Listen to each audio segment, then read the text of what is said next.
प्यारे बच्चों, most welcome है आप लोगों का प्यारा सा एजुकेशन प्लेटफॉर्म सफल एकेडमी में। आज के इस क्लास में हम लोग क्लास 12th सोशियोलॉजी यानी समाज शास्त्र का दूसरा चैप्टर कवर करने जा रहे हैं। आप लोगों को पहला चैप्टर पढ़ाया गया है। पहला चैप्टर पढ़ने के बाद आप लोग काफी ज्यादा डिमांड कर रहे थे कि सर सेकंड चैप्टर कब से पढ़ा रहे हैं, यानी सेकंड चैप्टर आप कब से उनका लेक्चर स्टार्ट कर रहे हैं। तो फाइनली अब इंतजार की घड़ी आप लोगों की समाप्त तो होती है, क्योंकि आज के इस क्लास में हम लोग सोशियोलॉजी समाज शास्त्र का दूसरा चैप्टर का फुल एक्सप्लेनेशन करने जा रहे हैं। देखिए, सोशियोलॉजी के अंतर्गत ज्यादा चैप्टर्स नहीं है। पहला चैप्टर 6-7 चैप्टर पहला बुक में है, 6-7 चैप्टर दूसरा बुक में है, समझ गए। तो आपको अच्छी तरीके से पहले एक्सप्लेनेशन पढ़नी है। जिस तरह से आपको पहला चैप्टर पढ़ाया गया है एक्सप्लेनेशन, उस तरह से आपको हर चैप्टर का एक्सप्लेनेशन पढ़ना है। तो आज के इस क्लास में सेकंड चैप्टर, जिसका नाम है भारतीय समाज की जनसांख्यिकी संरचनाएं। जनसांख्यिकी का मतलब क्या होता है, सारा चीज हम बताएंगे, किस तरह से क्या इसका मीनिंग है चैप्टर का, वो सब भी बताएंगे, तब चैप्टर की शुरुआत करेंगे। समझ गए। तो ये जो चैप्टर है आपका सोशियोलॉजी समाज शास्त्र का, तो इसमें आप भारत की जनसंख्या के बारे में समझेंगे, भारत की जनसंख्या की संरचना क्या है उसके बारे में समझेंगे। अगर आप पहला चैप्टर नहीं देखे हैं तो पहला चैप्टर सर्च कीजिए यूट्यूब में, class 12th sociology chapter 1 by Safal academy, class 12th समाज शास्त्र chapter 1 by Safal academy. Condition ये है कि हर हाल में आपको लास्ट में बाय सफल एकेडमी लगाना है, तो वो वीडियो मेरा नंबर 1 पे आपको मिल जाएगा, उसको देख लीजिएगा। उसके बाद ये सेकंड चैप्टर आप आराम से कवर कीजिएगा। तो ये जो सेकंड चैप्टर है बहुत ही आसान है, बहुत ही सिंपल तरीके से हम आपको समझाएंगे। चैप्टर के अंतर्गत जितनी भी अवधारणा है, जितनी भी कॉन्सेप्ट है, जहां से आपके क्वेश्चन बनते हैं बोर्ड एग्जाम में, जो आपके नॉलेज के लिए मोस्ट इंपोर्टेंट है, सारे पॉइंटों को मैंने लिया है। चैप्टर के अंतर्गत पूरा निचोड़ मैंने आपको देने का यहाँ प्रयास किया है, पूरा निचोड़ हम लेकर के आए हैं नोट्स में। इसलिए मैं कहता हूं कि यहां से पढ़ने के बाद किताब को नहीं पलटिएगा, किताब चैप्टर दोबारा नहीं पढ़िएगा, समय की बर्बादी होगी, है ना, उसको पढ़ के कोई फायदा नहीं होगा। मैं आपको ये कहूंगा कि आप कॉपी में नोट बनाएंगे, जो भी चीजें आप पढ़ाएंगे उसको कॉपी में नोट करना है, उसको 1 से 2 बार देखनी, याद हो जाएगा, बस इसका क्वेश्चन आंसर आप आराम से बना सकते हो। ठीक है, तो चलिए बिना देरी के लिए स्टार्ट करते हैं चैप्टर 2 क्लास 12th सोशियोलॉजी, जिसका नाम है भारतीय समाज की जनसांख्यिकी संरचनाएं। ठीक है, जनसांख्यिकी संरचनाएं। तो सबसे पहले ये जो चैप्टर 2 है बाबू, इसके अंतर्गत हम लोग ये देखेंगे कि इसमें पढ़ना क्या क्या है, यानी इसके अंतर्गत क्या विषय वस्तु दी गई है, उसको हम लोगों को पढ़ना क्या क्या है वो चीज देखेंगे। लेकिन सबसे पहले चैप्टर का मतलब समझ लो, भारतीय समाज की जनसांख्यिकीय संरचनाएं। देखो, ज्योग्राफी यानी भूगोल की बात करें, जो भी भूगोल आप लोग रखे हैं क्लास 12th में, ज्योग्राफी रखे हैं, उनको मैंने बताया था कि भूगोल के 2 ब्रांच हैं, यानी भूगोल की 2 प्रमुख शाखा है, एक है भौतिक भूगोल, एक है मानव भूगोल। याद है? अरे बाबू, याद है कि नहीं है बताओ। अगर आप ज्योग्राफी यानी भूगोल रखे हैं तो मैंने कहा था कि भूगोल जो है बाबू, भूगोल आपका 2 ब्रांच है। भूगोल की मुख्यतः कितने ब्रांच हैं? 2 ब्रांच है। एक है आपका भौतिक भूगोल, जिसको फिजिकल ज्योग्राफी कहेंगे, जिसमें भौतिक पर्यावरण के बारे में हम लोग अध्ययन करते हैं, प्राकृतिक नदी पठार पहाड़ वगैरह। और है कब आपका मानव भूगोल, है ना। ये पढ़े थे कि नहीं पढ़े थे, याद है? याद है कि नहीं है? अब मैंने कहा था कि इसके अंतर्गत भी जाएंगे तो यहां भी आपका बंटवारा होगा। भौतिक भूगोल के भी कई प्रकार हैं, उसी तरह से मानव भूगोल के भी कई प्रकार हैं। तो मानव भूगोल के अंतर्गत हम लोग मानव की स्थिति के बारे में पढ़ते हैं। तो यही मानव भूगोल का एक संरचना होता है, एक ब्रांच होता है, जिसको हम लोग क्या कहते हैं? डेमोग्राफी कहते हैं। क्या बाबू? डेमोग्राफी कहते हैं, इसको हम लोग डेमोग्राफी कहते हैं। और डेमोग्राफी को हिंदी में जनसांख्यिकी कहा जाता है। समझ गए?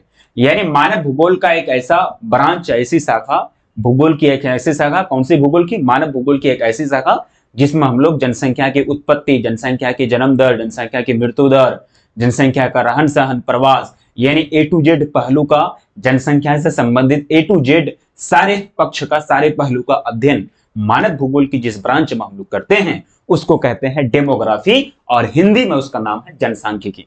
मतलब भारतीय समाज की जनसांख्यिकी संरचना कहने का मतलब यह हुआ कि इस चैप्टर में आपको भारतीय समाज में जनसंख्या की अवधारणा के बारे में पढ़ाया जाएगा। भारत में जनसंख्या की स्थिति कैसी है, उसकी गुणवत्ता क्या है, उसका क्या सिचुएशन है, वो चीज के बारे में इस चैप्टर में अच्छी तरीके से आपको दिया गया है। समझ गए? तो सबसे पहले आप समझ गए कि डेमोग्राफी यानी जनसांख्यिकी का मतलब क्या होता है। मानव भूगोल की वैसी शाखा जिसमें जनसंख्या के बारे में ही अध्ययन किया जाए, उसको डेमोग्राफी यानी जनसांख्यिकी कहते हैं। क्लियर? कोई दिक्कत नहीं? कोई अगर दिक्कत होगा तो कमेंट सेक्शन में आप लोग बता सकते हो, आराम से उस चीज पर सोल्यूशन किया जाएगा। ठीक है, अब यहां देखो, सबसे पहली बात हम लोग ये देख लेंगे, 1 सेकेंड, कोई दिक्कत हो रही क्या? नहीं ना? हेलो, चलो ठीक। अब देखो, यहां सबसे पहले हम लोग ये देख लेंगे कि इसमें पढ़ना क्या क्या है। विषय वस्तु की अगर बात करोगे बाबू, तो इसमें हम लोग जनसांख्यिकी के बारे में, माल्थस का सिद्धांत यानी जनसंख्या वृद्धि का सिद्धांत के बारे में पढ़ेंगे। ये जो थॉमस माल्थस हैं, ये एक सिद्धांत दिए थे, वो बहुत जबरदस्त सिद्धांत है, बहुत बेस्ट सिद्धांत है, उसके बारे में हम लोग जानेंगे। जनसांख्यिकी के संक्रमण का सिद्धांत, अब बताइए, ये तो आप ज्योग्राफी में पढ़े हैं, ज्योग्राफी यानी भूगोल वालों, क्या ये चीज नहीं पढ़े आप? जनसांख्यिकी के संरचना का सिद्धांत जो है, संक्रमण का सिद्धांत, इसमें 3 अवस्थाएं होती है। ये थॉम्सन के द्वारा दिया गया था, लेकिन इसमें बाद में नोटेस्टिन ने इसमें सुधार किया और नोटेस्टिन को इसका दर्जा मिला। इसमें 3 अवस्थाएं होती है, ये चीज आपको बताया गया था। और साथ ही साथ भारतीय जनसंख्या में परिवर्तन, यानी आजादी के बाद से भारत की जनसंख्या में कितना परिवर्तन आया है। इतना ना ज्यादा परिवर्तन आ गया कि चाइना को हम लोग पीछे छोड़ दिए और नंबर 1 पे भारत आ गया। उसके बाद 1918 से लेकर के 19 तक की सार्वभौमिक इन्फ्लुएंजा महामारी, यानी 1918-19 में जो है इन्फ्लुएंजा महामारी आया था। समझ गए? जिस तरह से कोरोना बीमारी आया था, कोरोना 2021 में, 2020 खत्म होते ही 21 में जो शुरू हुआ था, तो 2020 में या 21 में, उतना भी हम भी भूल रहे हैं, मेरा भी अब हो लगा कि मेरा भी मेमोरी पावर घट रहा है। तो कोरोना महामारी आया था ना, तो उसी तरह से 1918-19 में, 1918 का साल में, 1918-19 का साल में इन्फ्लुएंजा का बीमारी आया था, लाखों लोग मर गए थे। समझ गए? उसके बारे में इसमें पढ़ेंगे। भारतीय जनसंख्या की आयु संरचना, यानी भारत की जनसंख्या की आयु क्या है, उसका एज क्या होता है, उसके बारे में जानेंगे। भारत में गिरता हुआ लिंग अनुपात के बारे में जानेंगे, साथ ही साथ साक्षरता दर के बारे में जानेंगे। लिंग अनुपात का मतलब होता है प्रत्येक 1000 पुरुष पर हमारे भारत देश में महिला कितनी है, उसी को कहेंगे लिंग अनुपात। प्रत्येक 1000 पुरुष पर हमारे भारत में महिलाओं की संख्या को लिंग अनुपात कहते हैं। तो ये सब चीज के बारे में इस चैप्टर में दिया गया। उसके बाद जो दिया गया है ग्रामीण और नगरीय जनसंख्या में अंतर। अरे बच्चा बच्चा जानेगा, ज्योग्राफी का ही पार्ट इसमें जो है ना, यह आप ज्योग्राफी का ही पार्ट है, क्योंकि जनसंख्या आपका ज्योग्राफी के अंतर्गत आता है और ये चैप्टर लगभग ज्योग्राफी पर ही डिपेंड है। समझ गए? उसके बाद ग्रामीण और नगरीय जनसंख्या में क्या अंतर होता है। ग्रामीण जनसंख्या खेती करता है, शिक्षा स्वास्थ्य की सुविधा की कमी होती है, और नगर में लोग सेवा का काम करते हैं, कंपनी में काम करते हैं, उद्योग में काम करते हैं, शिक्षा स्वास्थ्य का सेवा मिल जाता है। बस यही अंतर है, बच्चा बच्चा जानता, आप लोग भी जानते हैं। ठीक है। उसके बाद भारत की जनसंख्या नीति। भारत की जनसंख्या नीति क्या है, यानी पॉपुलेशन पॉलिसी क्या है, भारत की जनसंख्या नीति क्या है। जैसे कि चाइना की जनसंख्या नीति क्या था, हम दो हमारे दो, और भारत की क्या है, हम दो हमारे गिन लो। ठीक है, यही है ना। तो इस तरह का चीज है। उसके बाद राष्ट्रीय स्वास्थ्य नीति 2017 है ना, राष्ट्रीय स्वास्थ्य नीति जो लागू किया गया, नेशनल हेल्थ पॉलिसी NHP 2017 जो लागू किया गया, उसके बारे में इसमें हम लोग जानेंगे। तो ये आप समझ गए ना कि इसी चैप्टर में यही सारा टॉपिक है। मतलब ये 4 5 6 टॉपिक आपका जो है, 5 6 टॉपिक आप पढ़िएगा, ये चैप्टर का स्वाहा हो जाएगा, मतलब ये चैप्टर कंप्लीट हो जाएगा। ठीक है। तो सबसे पहले हम लोग ये देखेंगे बाबू कि जनसांख्यिकी क्या होता है। मैंने आपको बता दिया ना कि जनसांख्यिकी को इंग्लिश में क्या कहते हैं, इसको डेमोग्राफी कहते हैं। मैंने कहा कि देखो, जो ज्योग्राफी रखे हैं, पहला वाला चैप्टर पढ़े हैं, उनको अच्छा से पता होगा कि ज्योग्राफी यानी भूगोल का मतलब होता है इस प्राकृतिक पर्यावरण में, इस पृथ्वी में जो भी चीज है, उसको अगर हम लोग मानव सामाजिक विज्ञान की जिस शाखा में हम लोग अध्ययन करते हैं, उसको कहते हैं भूगोल। और भूगोल के 2 मुख्य ब्रांच हैं बाबू, भूगोल के 2 मुख्य ब्रांच हैं, एक है मानव भूगोल, एक है भौतिक भूगोल, है ना, एक है भौतिक भूगोल, एक है मानव भूगोल। समझ गए? अब यहां देखो, मानव भूगोल के अंतर्गत क्या आ जाएगा, ये हम लोग मानव से संबंधित सारी पक्षों का अध्ययन करते हैं, और मानव भूगोल के अंतर्गत ही आपका डेमोग्राफी यानी जनसांख्यिकी आता है। समझ गए? तो सिंपल सा चीज है, जनसांख्यिकी यानी डेमोग्राफी क्या है, मानव भूगोल या फिर भूगोल की ऐसी शाखा, ऐसी ब्रांच जिसमें हम लोग जनसंख्या की उत्पत्ति, जनसंख्या के सारे पक्षों का विश्लेषण करते हैं, अध्ययन करते हैं, उसी को डेमोग्राफी यानी जनसांख्यिकी कहते हैं। बस लिख देंगे आप, परिभाषा पढ़ के और भी समझ में आएगा। ध्यान से देखो, कहा जा रहा है कि डेमोग्राफी यूनानी भाषा के 2 शब्दों से मिलकर बना है, डेमोज और ग्राफीन। समझ गए? यहां देख रहे हो, डेमोग्राफी जो बना है 2 शब्द से, डेमोज और ग्राफीन से बना है, जिसमें डेमोज का मतलब होता है लोग और ग्राफीन का मतलब होता है वर्णन करना, मतलब लोगों का वर्णन करना। लोग मतलब जनसंख्या, जनसंख्या का वर्णन करना ही डेमोग्राफी है। यानी ये जो यूनानी भाषा है, यूनानी भाषा का ये शब्द है, ये वर्ड है डेमोग्राफी। डेमो का मतलब होता लोग और ग्राफीन का मतलब होता वर्णन करना, मतलब डेमोग्राफी बना है ये दोनों शब्द को मिला करके। तो अर्थ ये हुआ लोगों का अध्ययन करना, यानी जनसंख्या का अध्ययन करना ही डेमोग्राफी है। हिंदी में इसको क्या कहेंगे, जनसांख्यिकी कहेंगे। समझ गए, अध्ययन करना। जनसांख्यिकी को जनांख्यिकी भी कहते हैं, मतलब जल को पानी भी कहते हैं, जल को नीर भी कहते हैं, अग्नि को पावक भी कहते हैं, अग्नि को दहन भी कहते हैं, घोड़ा को है भी कहते हैं, घोड़ा को घोटक भी कहते हैं, घोड़ा को बाजी भी कहते हैं, है ना। तो कई सारे नाम है। एक चीज का पर्यायवाची शब्द आपने पढ़ा है 10th क्लास में, समझ गए, हिंदी व्याकरण में। तो उसी तरह से तो जनसांख्यिकी को क्या कहेंगे हम लोग, जनांख्यिकी भी कहेंगे। तो जनसांख्यिकी जनांख्यिकी क्या होता है, लोगों का जनसंख्या का अध्ययन करना ही डेमोग्राफी यानी जनसांख्यिकी है। ये क्या है, मानव भूगोल की एक ब्रांच है। क्लियर, कोई दिक्कत नहीं। अगला लाइन, जनसांख्यिकी किसी विशेष क्षेत्र की जनसंख्या का सुव्यवस्थित अध्ययन है।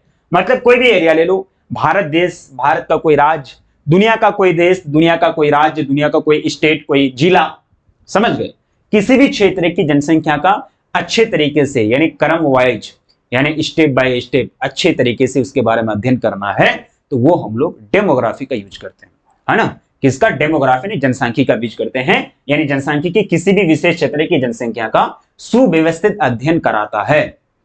जनसांख्यिकी डेमोग्राफी किसी भी विशेष क्षेत्र की जनसंख्या का सुव्यवस्थित यानी अच्छे तरीके से स्टडी यानी अध्ययन कराता है। बात समझ में आ गई। अब देखो, इसमें जनसंख्या की विशेषताओं, जनसंख्या के आयु, लिंग, व्यवसाय, जन्म, मृत्यु, प्रवास आदि के आधार पर जनसंख्या का वर्णन किया जाता है। मतलब अरे भाई मैंने क्या कहा, जनसंख्या से संबंधित जितने पक्ष हैं, जनसंख्या की जितनी विशेषताएं हैं, जनसंख्या की जितने पक्ष हैं, जितनी विशेषताएं हैं, उसका विस्तार पूर्वक वर्णन जिस भूगोल की ब्रांच में किया जाएगा उसी को हम लोग जनसांख्यिकी कहेंगे या जनांख्यिकी कहेंगे। और अंग्रेजी में यानी जो यूनानी भाषा का एक शब्द है उसका इस्तेमाल किया गया जिसको कहते हैं डेमोग्राफी। डेमोस का मतलब होता है लोग और ग्राफिन का मतलब होता है वर्णन करना। इसका अर्थ हुआ डेमोग्राफी का लोगों का वर्णन करना यानी जनसंख्या का वर्णन करना। और ऐसा नहीं है कि जनसंख्या का क्या होता है, अब बोले कि सर जनसंख्या का वर्णन करना तो हम नहीं समझ रहे हैं। तो जनसंख्या के संबंधित क्या क्या पक्ष हैं, जनसंख्या की क्या गुणवत्ता है, जनसंख्या से संबंधित उनकी आयु के बारे में अध्ययन करेंगे, उनके लिंग के बारे में, व्यवसाय, जन्म, मृत्यु, प्रवास, ये सब चीज के बारे में अध्ययन करेंगे। अब बोलिएगा कि सर जनसंख्या के बारे में अध्ययन करेंगे, जनसंख्या क्या होता है, ये चीज नहीं, जनसंख्या से संबंधित क्या क्या चीज इंपोर्टेंस है। जनसंख्या आयु के आधार पर जनसंख्या का अध्ययन करेंगे, लिंग के आधार पर, व्यवसाय, जन्म, प्रवास के आधार पर जनसंख्या का अध्ययन करेंगे। मतलब जनसंख्या से संबंधित जो भी पक्ष हैं उससे संबंधित उसी पक्ष के आधार पर जनसंख्या का अध्ययन करेंगे, वो आपका डेमोग्राफी यानी जनसांख्यिकी कहलाएगा। कोई दिक्कत नहीं ना, पेट में तो दर्द नहीं, कोई दिक्कत नहीं, समझ गए। अब अगला चलो, अगला जो है आकारिक जनसांख्यिकी। आकारिक जनसांख्यिकी क्या होता है, यानी फॉर्मल डेमोग्राफी।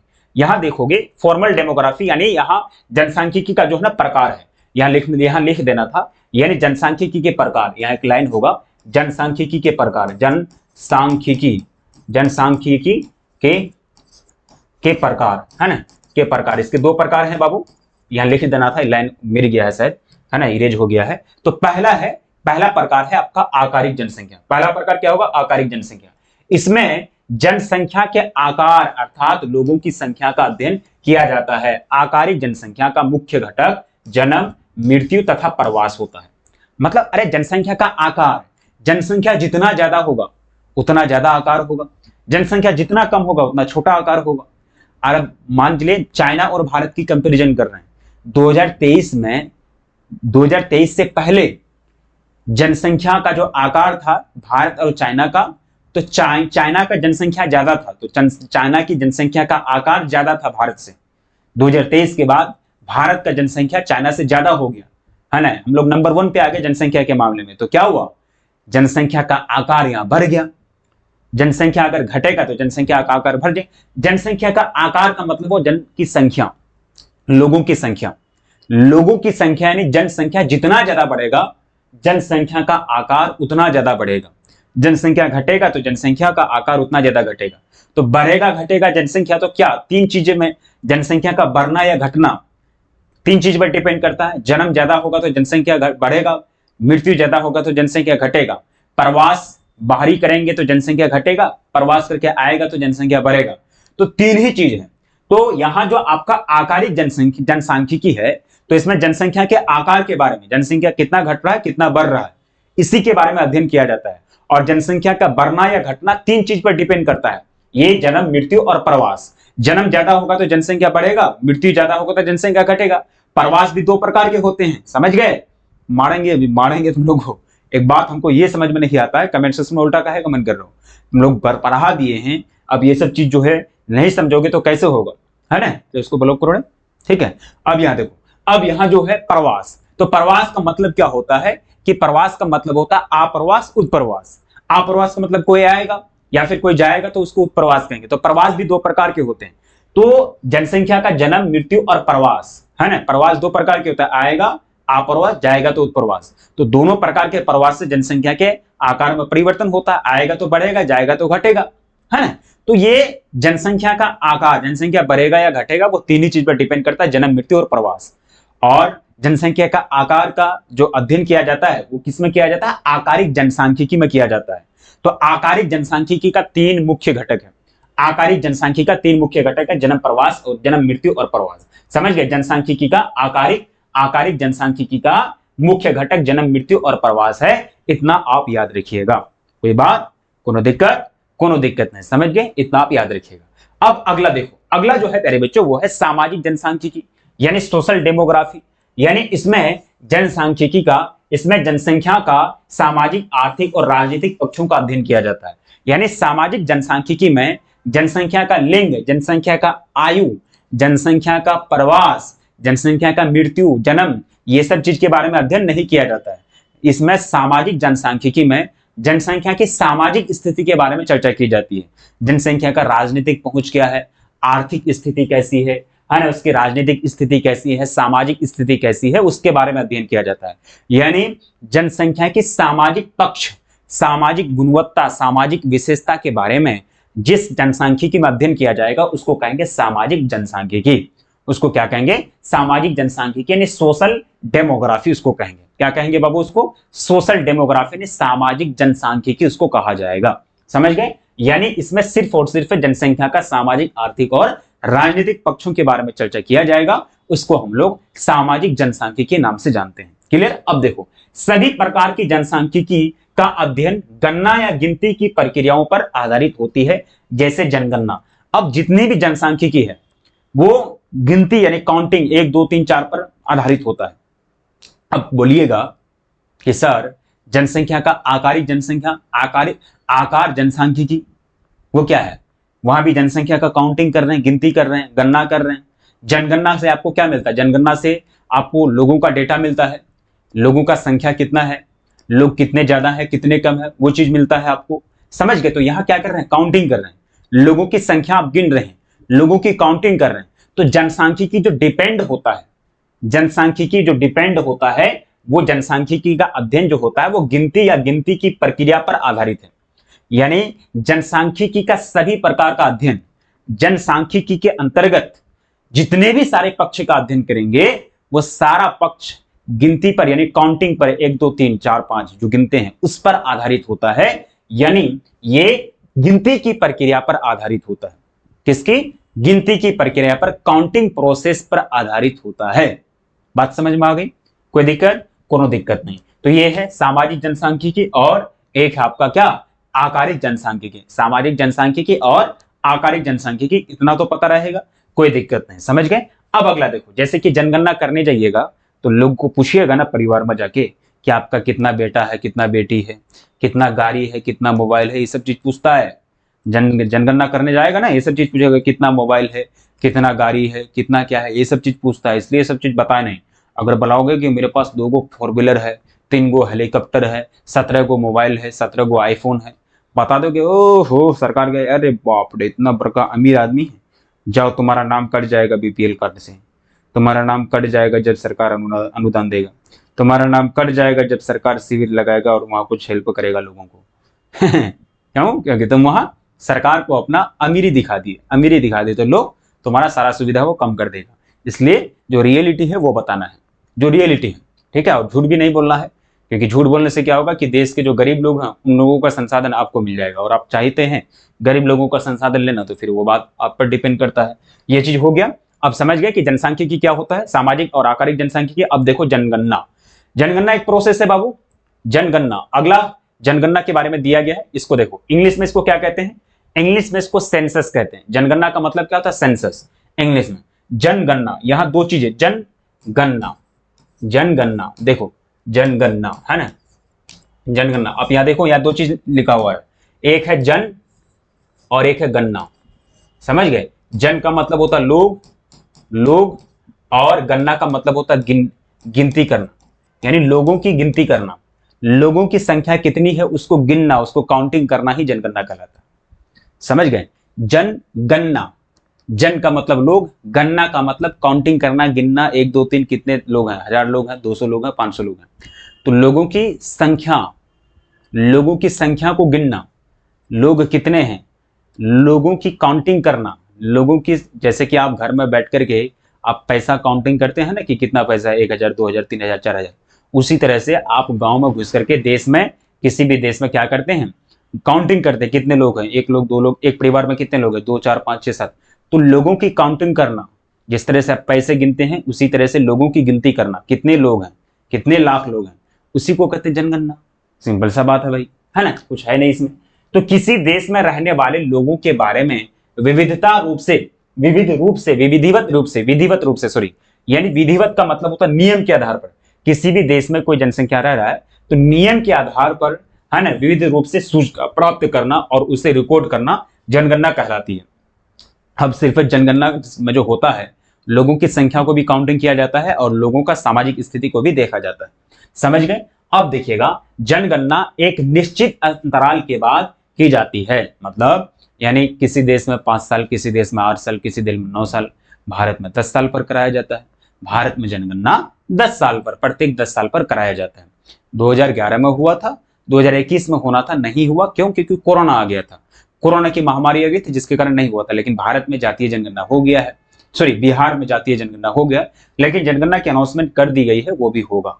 ठीक है? तो यहां क्या होता है कि एक निश्चित अंतराल के बाद लोगों की संख्या को गिनना, विधि के अनुसार, नियम के अनुसार, उसी को कहते हैं जनगणना।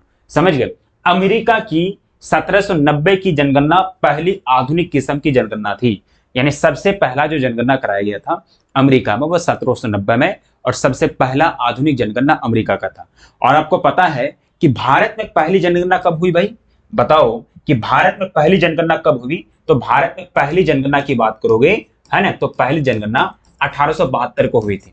भारत में पहली जनगणना कब हुई? 1872 को हुई थी। लेकिन अगर आपको यह पूछेगा भारत में संपूर्ण जनगणना, यानी कंप्लीट रूप से पूरे देश में, देखो 1872 में पूरा नहीं हुआ था, अधूरा हुआ था, पूरे देश में जनगणना नहीं करा पाया था अंग्रेज। समझ गया? अंग्रेज ही था ना 1872 में, तो अंग्रेज पूरे देश में जनगणना नहीं करा पाया था। तो 1872 में जो हुआ था, संपूर्ण जनगणना नहीं हुआ था, अधूरा हुआ था। लेकिन कंप्लीट तरीके से जो जनगणना हुआ वो 1881 को हुआ था। यानी कंप्लीट तरीके से जो जनगणना हुआ था वो कब हुआ था? संपूर्ण जनगणना की बात कर रहे हैं, यानी संपूर्ण जनगणना, कंप्लीट जनगणना की बात कर रहे हैं, तो वो 1881 को हुआ था। कब हुआ था बाबू? वो 1881 को हुआ था। बात समझ में आ गई? तो ये जनगणना क्या होता है, और भारत ने ही पूरी दुनिया का आधुनिक जनगणना जो है वो अमेरिका का है 1790 को। ठीक है? अब देखिएगा जनगणना यानी सेंसस क्या होता है, ध्यान से देखिएगा। जनगणना, जनगणना यानी सेंसस अमेरिका की 1790 की जनगणना संभवतः सबसे पहली आधुनिक प्रकार की जनगणना थी, और इस पद्धति को यूरोप में भी 19वीं शताब्दी की शुरुआतों में अपना लिया गया। मतलब पहले जनगणना कहाँ किया गया था? सबसे पहला आधुनिक जनगणना कहाँ किया गया था? अमेरिका में। कब? 1792 में। ठीक है? भारत में जनगणना का काम जो शुरू हुआ था वो हुआ था 1867-72 में। भारत में जनगणना का काम शुरू हुआ था 1867 में, लेकिन सबसे पहला जनगणना जो कंप्लीट हुआ था वो 1872 में, 1872 के बीच शुरू किया गया, और फिर 1881 से हर 10 साल बाद जनगणना की जाने लगी। ये जो हो रहा है ना 10 साल के बाद भारत में जो जनगणना हो रहा है, तो ये आजादी के बाद नहीं, ये आजादी से पहले ही हर 10 साल के बाद भारत में जनगणना होता आ रहा है।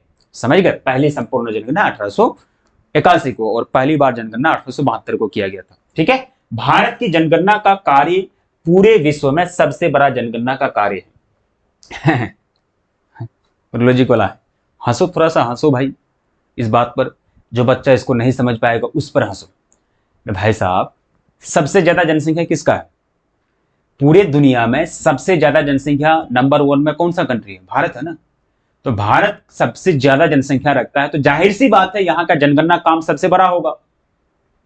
अब किसी के पास जनसंख्या है या ना है, 2 दिन काम करेगा अपना अधिकारी को लेकर के, सारा रिकॉर्ड लेके आ जाएगा। हमारे पास तो यहाँ जनसंख्या ठुस ठुस के भरा पड़ा है, कोई खेत में, कोई यहाँ, कोई वहां, कोई दिल्ली में, कोई खेत में, कोई कहीं काम कर रहा है। रिकॉर्ड कितना, समझ रहे हैं, इतना ज्यादा जनसंख्या है। नंबर 1 पे आ चुके हैं जनसंख्या के मामले में भारत, समझ गए। और क्षेत्रफल के मामले में 7वां नंबर पे है, मात्र 2.4% एरिया है पूरी दुनिया का हमारे पास। और पेट्रोल की बात करोगे तो 1% से भी कम पेट्रोल है। ठीक है, अब याद रखना नंबर 1 पे जनसंख्या के मामले में है तो जनगणना कराना भी बहुत बड़ा भारी काम होगा। इसलिए पूरी दुनिया में सबसे बड़ा जनगणना कार्य जो है वो भारत देश का है, क्योंकि सबसे ज्यादा जनसंख्या भारत का है। समझ गए, हर चीज के पीछे लॉजिक होता है, समझ गए। अब देखो, जनगणना पूरे विश्व में सबसे बड़ा कार्य है। सन 1951 से वर्तमान तक 10 वर्षीय जनगणना है ना, 10 वर्षीय जनगणना किया जाता है, 7 बार हो चुकी है, जिसमें 2011 की जनगणना नवीनतम जनगणना है। समझ गए, तो ये चीज आप लोगों को याद रखना है। ठीक है, अब देखिएगा अगला की बात कर, 1951 से बात कर रहे हैं, अगला देखिएगा जनसांख्यिकी का महत्व क्या है।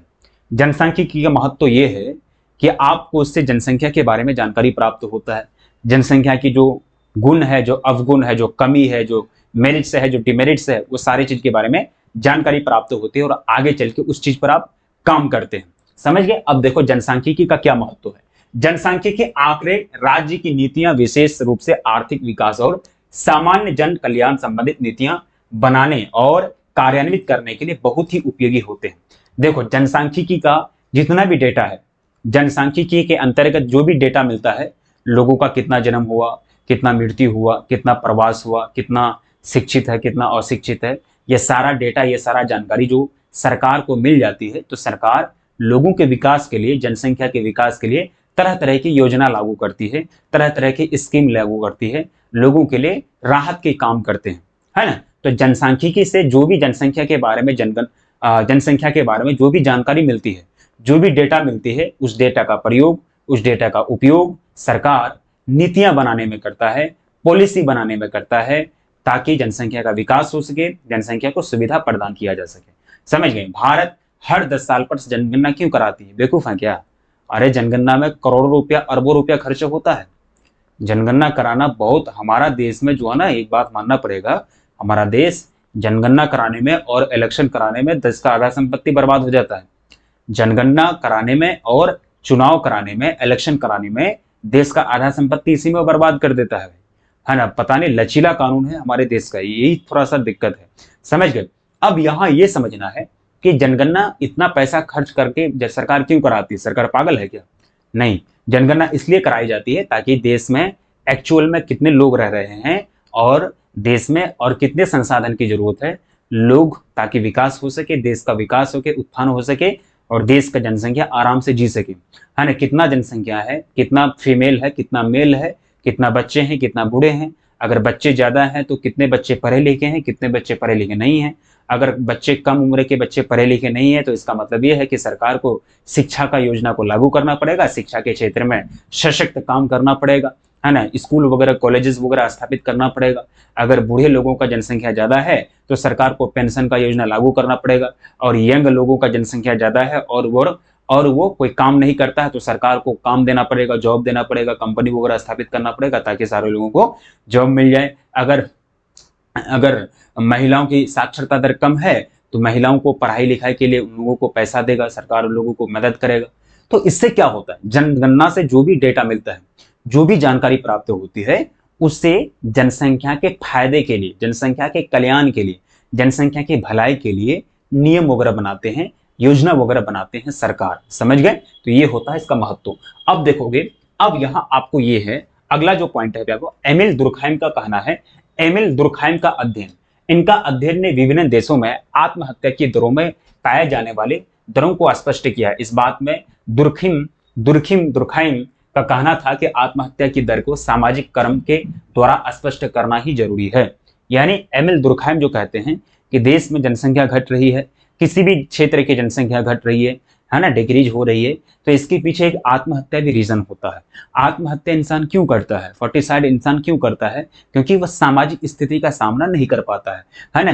तो दुर्खैम ने कहा, एमिल दुर्खैम, कि जब भी किसी भी व्यक्ति के आत्महत्या का अध्ययन करें तो वहां सामाजिक पक्षों को देखना चाहिए कि वह समाज, जिस समाज में वो रह रहा है, तो उस समाज में उसको प्रॉपर सुविधा मिल पाया कि नहीं, प्रॉपर तरीके से उसको सपोर्ट मिल पाया कि नहीं, इस चीज का अध्ययन करना है।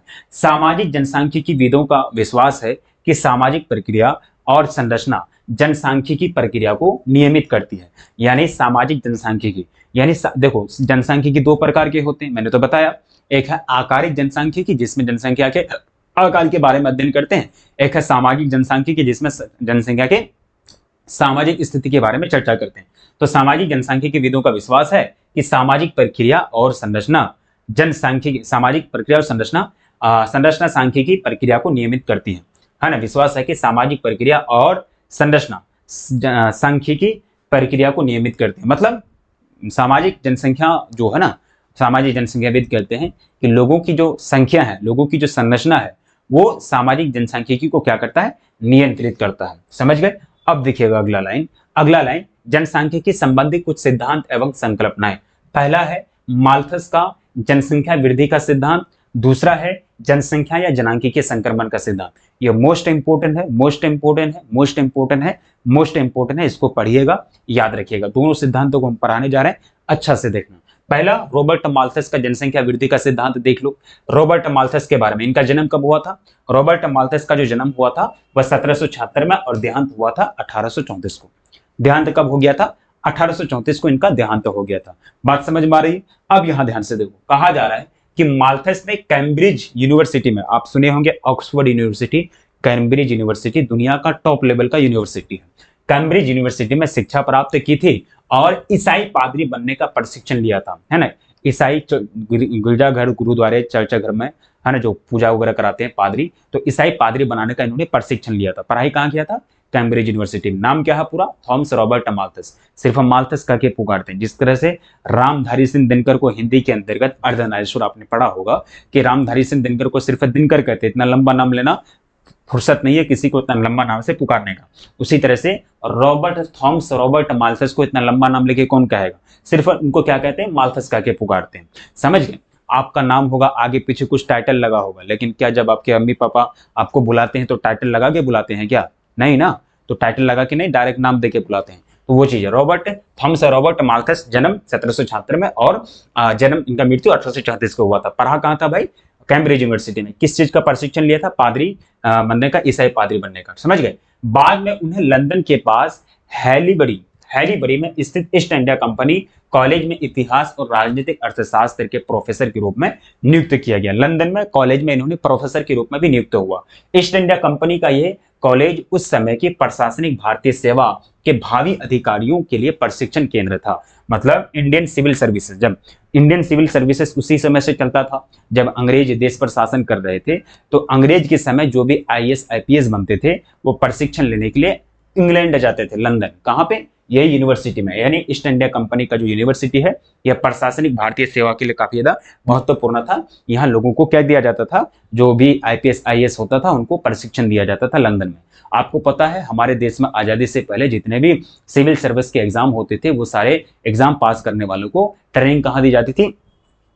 लंदन में ट्रेनिंग दी जाती थी। समझ गए। जिस तरह से अभी जो है हमारे देश में आईपीएस आईएएस होते हैं तो उनको जो लेस बना है वहां उनको क्या किया जाता है? ट्रेनिंग दी जाती है। समझ गए ये सारी चीजें।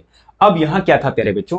अब थॉमस रॉबर्ट माल्थस के वहां प्रोफेसर भी रह चुके हैं, है ना। इतना बड़ा कॉलेज में जहां आईएएस आईपीएस को ट्रेनिंग दिया जाता है, जिस कॉलेज में, उसमें प्रोफेसर वो रह चुके हैं। समझ गए। अब देखिएगा, थॉमस रॉबर्ट माल्थस एक प्रसिद्ध अंग्रेज राजनीतिक अर्थशास्त्री थे। मतलब ये अंग्रेज थे। अंग्रेज मतलब ब्रिटेन का रहने वाले थे। कहाँ थे भाई? ये खुद ब्रिटेन का रहने वाले थे, इसलिए ब्रिटेन की सरकार ने इसको क्या बनाया? प्रोफेसर बना दिया। समझ गए। अब ये कहाँ थे? थॉमस माल्थस थे, ब्रिटेन के रहने वाले थे, राजनीतिक भी थे, नेता भी थे और अर्थशास्त्री भी थे।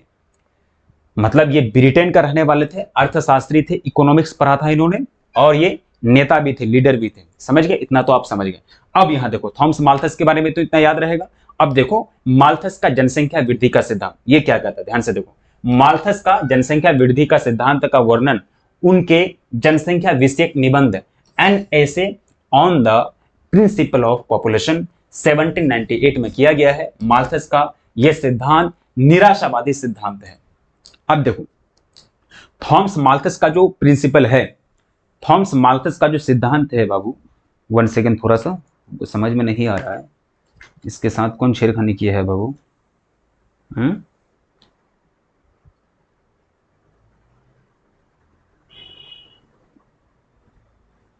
चलो अब यहां देखो, यहां को यह कहना है कि रॉबर्ट माल्थस एक किताब लिखे थे जनसंख्या के ऊपर। रॉबर्ट माल्थस एक किताब लिखे थे जनसंख्या के ऊपर। वो किताब का नाम है an essay on the principle of population. An essay on the principle of population. और इसी किताब में वो अपना सिद्धांत दिए थे, जनसंख्या वृद्धि का सिद्धांत। समझ गए? अरे भाई साहब, वो जो सिद्धांत लिखेंगे क्या पेड़ का छाल पर, पेड़ का पत्ता पर लिखेंगे, या फिर चलती हुई गाड़ी के पीछे लिखेंगे अपना सिद्धांत? कोई ना कोई किताब होगा ना उसका, तो जिसमें वो अपना सिद्धांत दिया था। वो किताब का नाम क्या है?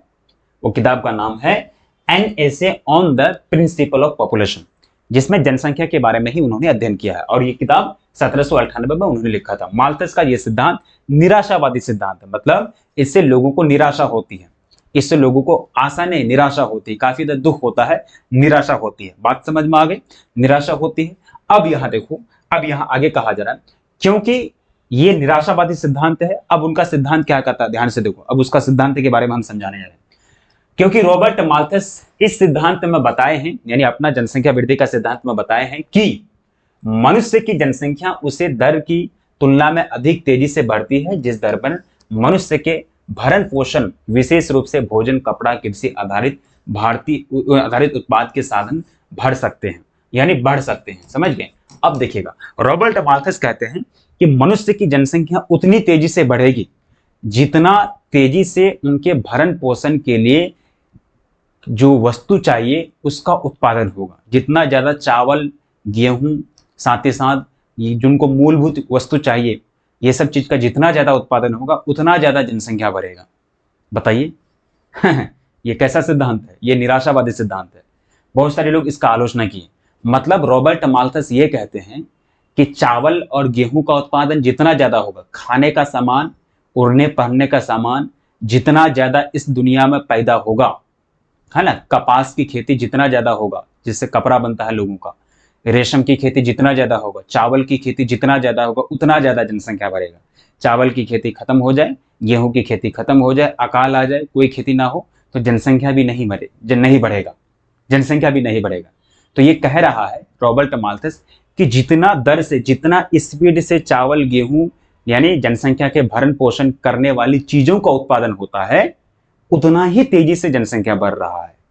तो लोग कहने लगे कि भाई ये क्या मतलब, जनसंख्या उस पर थोड़ा डिपेंड करता है। अगर अनाज का उत्पादन बढ़ रहा है तो इसका मतलब थोड़ा नहीं कि जनसंख्या बढ़ेगा। तो ये निराशावादी सिद्धांत है। अगर हम कमाएंगे ज्यादा, ये निराशावादी कैसे है, ध्यान से देखो। हम कमाएंगे ज्यादा महीने में, हम कमाएंगे 10,000 महीने में, 10,000 महीने में कमाएंगे, और मेरे परिवार में खाने वाले लोगों की संख्या 3 है ना, 3 लोगों को मैनेज करना पड़ता है। हम लोग खाते पीते हैं 3 लोग आपस में मिल करके, हम हैं, मेरे माता पिता हैं, 3 लोग खाते हैं। समझ गए? हम परिवार में 3 लोग खाते हैं। अब समझ गए? हम 10,000 कमा रहे हैं, कल को चल के हम बढ़ा देंगे, अपना उत्पादन कार्य बढ़ा देंगे, और कल को चल के मेरा 50,000 सैलरी हो जाएगा, 50,000 सैलरी हो जाएगा। तो इसका मतलब थोड़ा कि कोई और आदमी, है ना, कोई गांव का आदमी आके कहेगा कि हमको भी अपने साथ रखिए, हमको भी खिलाइए, है ना। ऐसा थोड़ा ना होता है। तो जनसंख्या उतना तेजी से बढ़ेगा जितना तेजी से जनसंख्या के भरण पोषण के लिए उत्पादन बढ़ेगा। तो यही है आपका माल्थस का सिद्धांत, यही है माल्थस का सिद्धांत। माल्थस का सिद्धांत क्या है? वो कहता है कि जनसंख्या उतना ही तेजी से बढ़ेगा जितना तेजी से जनसंख्या के भरण पोषण करने वाली वस्तुओं का उत्पादन होगा। बात समझ में आ गई? ये देखिए, अब देखोगे कि साधन बढ़ सकते हैं। समझ गए? इसलिए मनुष्य हमेशा ही गरीबी की हालत में जीने के लिए दंडित किया गया है। इसलिए ये देखो कारण है, ये पूरा सिद्धांत है वो, इसलिए है ना, जितना तेजी से जनसंख्या, मतलब जितना तेजी से भरण पोषण के लिए चावल, गेहूं, कपड़ा वगैरह का उत्पादन होगा, उतना तेजी से जनसंख्या बढ़ेगा। मतलब संसाधन बढ़ा तो जनसंख्या भी बढ़ गया। अगर संसाधन अगर बढ़ रहा, चावल गेहूं का उत्पादन बढ़ रहा, तो जनसंख्या रुका हुआ रहे, बढ़े ना। तो चावल, संसाधन ज्यादा होगा इंसान के पास, कोई दिक्कत नहीं होगा फ्यूचर तक के लिए। जनसंख्या जहाँ चावल और गेहूं को घर में रखेगा, है ना, 2 साल 3 साल तक खाएगा बैठ के। लेकिन क्या हो रहा है कि चावल, गेहूं, भरण पोषण के लिए जो भी संसाधन है उसका उत्पादन जिस दर से बढ़ रहा है, उसी दर से आप जनसंख्या भी बढ़ रहा है। इसलिए जनसंख्या हमेशा गरीब रहता है, इसलिए जनसंख्या हमेशा गरीब रहता है। ये कह रहा है कि इसलिए मनुष्य हमेशा ही गरीबी हालत में जीने के लिए दंडित किया गया है। बात समझ में आ गई? रॉबर्ट माल्थस क्या कहते हैं जनसंख्या गरीब इसलिए है क्योंकि वो 10% कमाएगा ना, तो वो 10% को खर्च करने के लिए व्यवस्था कर लेता है। समझ गए? जनसंख्या गरीब इसलिए है, अगर उनके पास 5 रुपया है तो 5 रुपया वो खर्च कर लेगा। अगर उनके पास 5% के जगह कल को 10% आने लगेगा तो 10% को भी खर्च करने के लिए वो अपना ये कर लेगा, जनसंख्या को बढ़ा देगा, है ना, और जनसंख्या बढ़ा देगा, परिवार का फैमिली को संख्या को बढ़ा देगा। तो यही है, इसलिए हमेशा इंसान जो है गरीबी रेखा में, गरीबी में रहने के लिए दंडित किया गया। समझ गए? क्योंकि कृषि उत्पादन की वृद्धि हमेशा ही जनसंख्या की वृद्धि से पीछे रहेगी। हाँ, ये कहती है, रॉबर्ट माल्थस कहते हैं, भाई ठीक है, मानते हैं जनसंख्या बढ़ रहा है, अगर मतलब उत्पादन बढ़ रहा है, कृषि उत्पादन बढ़ रहा है तो जनसंख्या भी बढ़ रहा है, ठीक है, इसलिए जनसंख्या गरीब है। रॉबर्ट माल्थस ये भी कहते हैं, किसी भी हाल में दोनों का बढ़ने का ग्रोथ समान नहीं होगा। जनसंख्या बहुत तेजी से बढ़ेगा और कृषि का उत्पादन बहुत तेजी से नहीं, धीमी गति से बढ़ेगा। जनसंख्या बढ़ते जा रहा है, जमीन तो लिमिट है ना। भारत आज पूरे दुनिया में जनसंख्या के मामले में नंबर 1 हो गया। भारत के पास तो वही एरिया है ना जितना था, 2.4% ही एरिया है, उससे ज्यादा तो नहीं है। बोलिएगा बांग्लादेश वाले को, नेपाल वाले को, भूटान वाले को, श्रीलंका वाले को, ये हो हमारा जनसंख्या बढ़ गया है देश का, थोड़ा सा जमीन दे दो हमको, देगा क्या? नहीं देगा ना। तो जनसंख्या बढ़ती जा रही है, जमीन घटती जा रही है जनसंख्या के कंपेरिजन में, तो उत्पादन तो घटेगा। अब जिस खेत में पहले खेती होता था, अब वहां घर बन रहा है, क्यों? क्योंकि जनसंख्या बढ़ रहा है। समझ गए? यही है, जनसंख्या हमेशा गरीबी में रहने के लिए दंडित की जाती है। तो रॉबर्ट माल्थस ये भी कहते हैं कि जिस रेट से जनसंख्या का वृद्धि होगा, जिस स्पीड से, उतना स्पीड से कृषि उत्पादन नहीं बढ़ेगा, क्योंकि जमीन का उपयोग किसी दूसरे क्षेत्र में होते जा रहा है। ये सारी चीजें, ठीक है, पीछे रहेगी। मतलब ये कहता है कि कृषि उत्पादन की वृद्धि हमेशा जनसंख्या वृद्धि से पीछे रहेगा। समझ गए?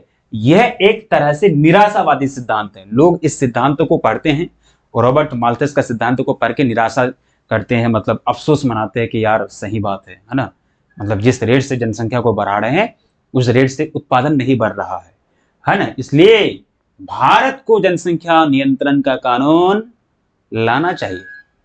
बात समझ में आ रही है? भारत को जनसंख्या ऐसा नहीं कि जबरदस्ती थोप देगा, जो जो सही है जनसंख्या के लिए, जो हम भारतवासी के लिए सही है, ऐसा कुछ कानून बनाना चाहिए। समझ गए? अब यहां तो देख रहे हैं कि एक एक परिवार में 8 लोग, 10 लोग, 12 लोग, 15 लोग करके हैं भाई, है ना। ये क्या है? देश के ऊपर एक बोझ बन रहा है। सीधी बात है, हम तो सीधा बोलते हैं खोल करके। हाँ, फिर इसमें जो है भारत सरकार क्या लेकर के आए? भारत सरकार जनसंख्या नियंत्रण कानून लेकर के आए, और कोई हार्ड कानून नहीं लेके आए, नॉर्मल सा कानून लेकर के आए। ऐसा कानून लेके आए जो लोग उनको मानने के लिए मजबूर हो जाए और लोगों को फेवर में वो कानून हो और लोगों के लिए गलत भी ना हो। समझ गए? लोगों के लिए गलत भी ना हो, ये चीज लाना चाहिए। क्योंकि भारत जो है मात्र 2.4% एरिया है और भारत नंबर 1 पे चले गया है जनसंख्या के मामले में। आप कहना क्या चाहते हैं भाई? देश में होना क्या चाहता है? ये देश रहेगा? ये देश को रखना है कि नहीं रखना है? तो ये चीज हम लोगों को थोड़ा सोचना है। हाँ, लेकिन जैसे जैसे एजुकेशन बढ़ेगा, ये बात अच्छी बात है, एक पॉजिटिव चीज है कि जैसे जैसे शिक्षा बढ़ेगा, एजुकेशन बढ़ेगा, वैसे वैसे ये सब चीज पर कंट्रोल होगा।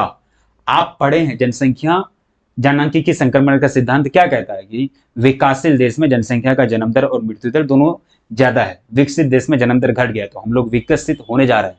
ठीक है, विकसित हम लोग होंगे तो हम लोगों का जनसंख्या जो दर है, वृद्धि दर, वो घट जाएगा, क्योंकि एजुकेशन बढ़ जाएगा, शिक्षा बढ़ जाएगा, तो लोग इस बात को समझेंगे कि परिवार की आकार को बढ़ाना उतना इंपॉर्टेंट नहीं है जितना परिवार के बच्चों को पढ़ाना इंपॉर्टेंट है, एजुकेशन, शिक्षा देना इंपॉर्टेंट है। बात समझ में आ गई? तो ये तरह से निराशावादी सिद्धांत है, लोग काफी निराशा हो गए माल्थस का सिद्धांत पढ़ करके, भाई बात तो सही है। अब देखो ये कह रहा है, इस सिद्धांत के अनुसार जनसंख्या का विस्तार गुणोत्तर रूप से होता है, वहीं कृषि उत्पादन में वृद्धि समांतर रूप से होता है। देखो, ये देखो, यह जनसंख्या का विस्तार गुणोत्तर रूप में होता है, गुणोत्तर। अब देखो यहां आपको ध्यान से देखना है, कृषि उत्पाद में वृद्धि, है ना, 2 होगा, 4 होगा, 2, 4, है ना, ये समांतर या गणितीय विधि है ना। ये देखो गुणोत्तर का मतलब होता है, गुणोत्तर का मतलब क्या होता है, यानी ये जनसंख्या, ये अब ये चीज को समझना मोस्ट इंपोर्टेंट है। ये चीज आप लोग नहीं समझ देंगे, है ना, जो भी सोशियोलॉजी रखें इस चीज को आप लोग समझिए, मोस्ट इंपोर्टेंट है ये चीज। ये कहता है इस सिद्धांत के अनुसार, यानी रॉबर्ट माल्थस का जनसंख्या वृद्धि का सिद्धांत कहता है कि जनसंख्या का विस्तार गुणोत्तर रूप से होता है और कृषि का विस्तार जो है समांतर रूप से होता है। कृषि का वृद्धि समांतर रूप से होता है और जनसंख्या का विस्तार गुणोत्तर रूप से होता है। देखो ये गुणोत्तर रूप क्या होता है, यानी जनसंख्या गुणोत्तर रूप से बढ़ रहा है। गुणोत्तर का मतलब होता है स्क्वायर, वर्ग, 2 का स्क्वायर 4, 4 का स्क्वायर, है ना। मतलब जनसंख्या का विस्तार क्या हो रहा है, मतलब गुना में हो रहा है। 2 गुना 4, 4 दूना 8, 8 दूना 16, 16 दूना 32, 32 दूना 64। और कृषि का विस्तार 2 दूना 4, 4 2 दूना 4, है ना। उसके बाद फिर 2, फिर 2, फिर 2, फिर 2, है ना। तो यहाँ क्या हो रहा है, अब यह देखो, इसको कहते हैं हम लोग, है ना, 2 2 करके बढ़ रहा है। यहाँ सिर्फ 2 करके बढ़ रहा है, यहाँ भी 2 बढ़ रहा है, यहाँ भी 2 बढ़ रहा है ना। 6 से 8 हुआ 2 बढ़ा, 8 से 10 हुआ 2 बढ़ा। मतलब यहाँ क्या हो रहा है, यहाँ नो देखो कृषि का उत्पाद है ना धीरे धीरे हो रहा है, 2 2 करके बढ़ रहा है। मतलब कृषि का 2 हुआ, फिर 2 हुआ, 2 से 4 हो गया, 4 में फिर 2 गो हो गया, फिर 6 हो गया, फिर 6 में 2 गो हो गया, फिर 8 हो गया, फिर 8 में 2 गो हो गया, फिर 10 हो गया। अब यहाँ जनसंख्या कैसे बढ़ रहा है, 2 गो अगर जनसंख्या बढ़ रहा है, 2 दूना 4 हो गया। अब यहाँ 2 जोड़ा नहीं, यहाँ 2 गुना कर दिया इन्होंने। अब ये इसका स्क्वायर हो गया। अब 4 का स्क्वायर 4 दूना 8 होना चाहिए, फिर 4 2 इसमें जोड़ो, नहीं 4 दूना 8 हो जाएगा। ये दुना, ये देखो, ये यहाँ क्या हो रहा है, यहाँ जो है ना सिंपल सा चीज है, सिंपल फंडा है, क्लियर एंड कट फंडा है। इसको देखो, ये क्या कर रहा है, ये गुना कर रहा है 2 से। ये क्या कर रहा है, गुना कर रहा है। ये 2 से गुना कर रहा है और ये 2 जोड़ रहा है, ये 2 जोड़ रहा है। अब ये गुना करने से ज्यादा आएगा कि जोड़ने से ज्यादा आएगा, जाहिर सी बात है गुना करने से ज्यादा आएगा। 2 दूना 4, 4 दूना 8, 8 दूना 16, 16 दूना 32, 32 दूना 64। और 2 जोड़ेंगे 4 होगा, 4 जोड़ेंगे 6 होगा, 6 जोड़ेंगे 8 होगा, 8 में 2 जोड़ेंगे 10 होगा, 2 में 2 जोड़ेंगे 4 होगा, 4 में 2 जोड़ेंगे 6 होगा, 6 में 2 जोड़ेंगे 8 होगा, 8 में 2 जोड़ेंगे 10 होगा, है ना। 2 गुना 2 जोड़ेंगे तो 4 होगा, 4 में 2 जोड़ेंगे तो 6 होना चाहिए, लेकिन 8 हो गया, 2 गुना हो गया। तो यहाँ 2 गुना हो रहा है। जनसंख्या का विस्तार ज्यामिति या गुणोत्तर विधि से होता है। गुणोत्तर विधि, इसी को कहते हैं गुणोत्तर विधि। बात समझ में आ रही है, इसी को गुणोत्तर विधि कहते हैं। जनसंख्या, ये रॉबर्ट माल्थस का सिद्धांत, ये पूछेगा आपको, यही चीज समझ में नहीं आता बच्चों को।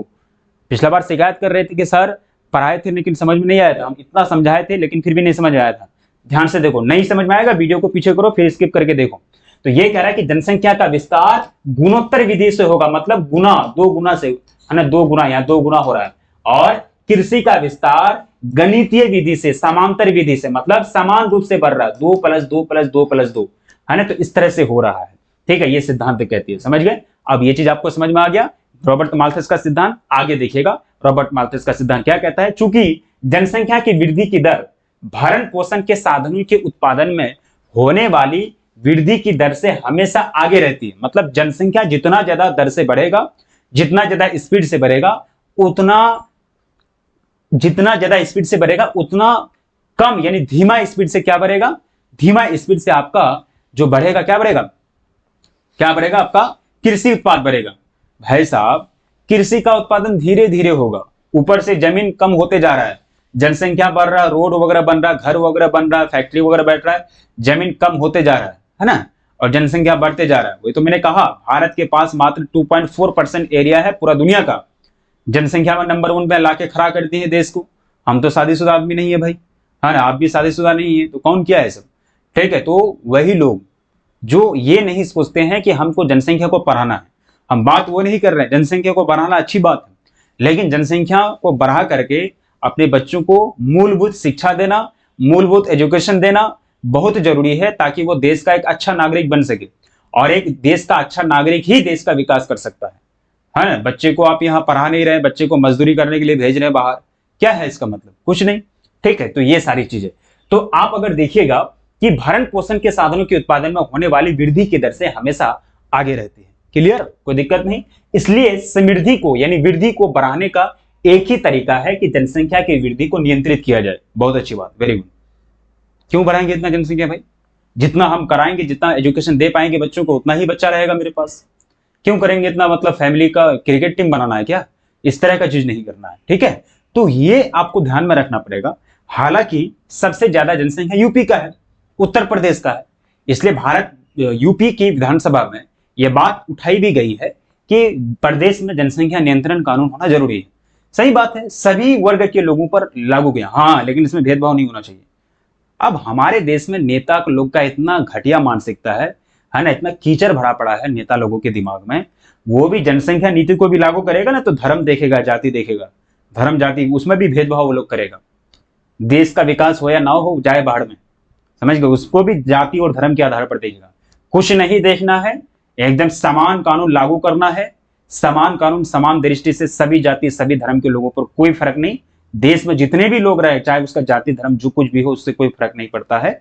जब देश की बात आएगी तो देश का बात आएगा तो सभी लोगों को वो चीज मानना पड़ेगा, समझ गए। तो ये चीज आपको देखना है। लेकिन क्या करोगे, हर चीज में राजनीति होता है।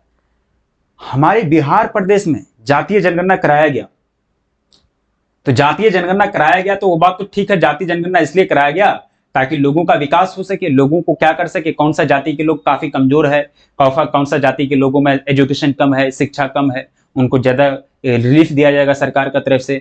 कौन सा जाति के लोगों में काफी ज्यादा पढ़े लिखे लोग हैं तो उसको थोड़ा सा है ना रिलीफ उनको छोड़ा जाएगा, उनका उतना विकास करने के लिए उन पर ध्यान नहीं दिया जाएगा, उन लोगों पर ज्यादा दिया जाएगा जो जाति के लोग काफी ज्यादा दबे हुए हैं समाज में।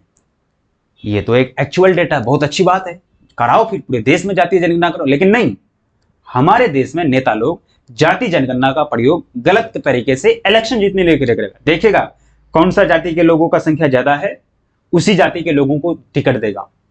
मतलब जातीय जनगणना का रिकॉर्ड या फिर जनगणना का रिकॉर्ड जो लेगा वो, उसका भी प्रयोग वो इलेक्शन जीतने के लिए करेगा। देखेगा कि कौन सा विधानसभा में कौन सा जाति के लोग ज्यादा है, तो उसी जाति के लोगों को वो टिकट देगा, उसी जाति के लोगों के पास जाएगा, खाएगा पिएगा इलेक्शन के टाइम और इलेक्शन का वोट जीत के आएगा। तो क्या करोगे, आप काम कीजिए ना, आप चाकू लेके आइए, मार्केट से चाकू लेके आइए, आप सब्जी काटने के लिए, आप किसी का मर्डर करने के लिए आइएगा तो आपको देगा चाकू। बात समझ रहे हैं, मेरे पास चाकू है किचन रूम में रखा हुआ, आप कहिए कि सर हमको चाकू दीजिए, तो आप सब्जी काटने के लिए लेके जाइए तो हम आपको दे देंगे, कोई दिक्कत नहीं है, लाइए जाइए सब्जी काटिए, सब्जी वगैरह बना करके ला के दीजिए चाकू। लेकिन आप कहिएगा नहीं सर दीजिए, हम मर्डर करने जा रहे हैं तो हम देंगे आपको, नहीं देंगे ना। तो उसी तरह से है कि भारतीय जनगणना विभाग जनगणना करे, जातीय जनगणना करे, लेकिन उसका उपयोग सही ढंग से होना चाहिए, उसका उपयोग करेगा इलेक्शन जीतने के लिए, छोड़ो ये सब चीज, है ना। अब चीज हो गया। अब देखिए, दुर्भाग्यवश मनुष्य के पास जनसंख्या घटाने की एक सीमित क्षमता ही होती है। यानी थॉमस माल्थस कहते हैं कि जनसंख्या को अगर नियंत्रित कर देंगे तब देश का विकास होगा, और ये बहुत दुर्भाग्य की बात है कि क्षमता बहुत कम है जनसंख्या नियंत्रित करने का मनुष्य के पास। समझ गए, तो ये सारी चीज आपको समझ में आ गई है ना। थॉमस माल्थस का सिद्धांत पर ही अभी चर्चा हो रहा है। अब देखो जनसंख्या नियंत्रण हेतु उपाय, है ना। जनसंख्या नियंत्रण, माल्थस के अनुसार जनसंख्या नियंत्रित करने के दो तरीके हैं। कृत्रिम निरोध, यानी एक तरह से जो भी है, मतलब जो एक तरह से जो बच्चादानी होता है उस पर क्या किया जाए, उसकी जो फैलिपन नलिका है उसको ऑपरेशन करके उसको ब्लॉक कर दिया जाए, बच्चा पैदा नहीं होगा, ठीक है। लेकिन ये भी कहीं ना कहीं एक तरह से क्या है, ये भी कहीं ना कहीं ठीक नहीं है ना।